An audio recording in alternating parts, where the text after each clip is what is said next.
One of the biggest appliance manufacturers in the country, with 9 U.S. factories including 5 in Ohio, is out millions after mishandling a serious defect with some of its products. Whirlpool, which is based in Benton Harbor, Michigan, has agreed to pay an $11.5 million civil settlement.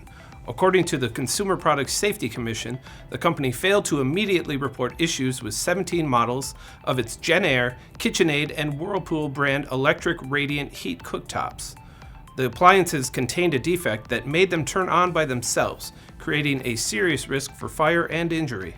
The CPSC said that beginning in November 2017, Whirlpool received several consumer reports about cooktop surface elements turning on by themselves and, despite possessing enough information to reasonably support the claims, did not immediately report it to the Commission. By the time Whirlpool filed an initial report, the company had received at least 157 reports of cooktops going rogue, including 14 reports of property damage, 4 reports of objects igniting, and 2 reports of minor burns.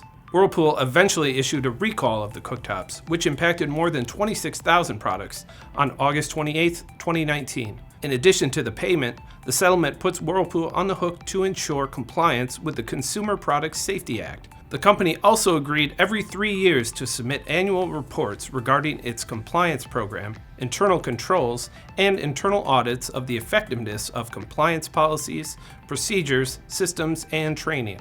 American consumers should never have to worry that products in their home will turn on without warning and ignite a fire.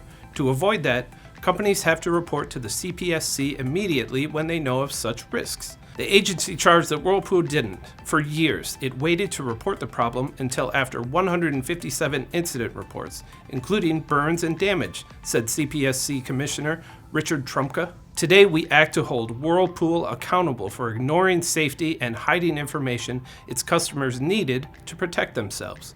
I'm Ben Munson, and this is Manufacturing Now.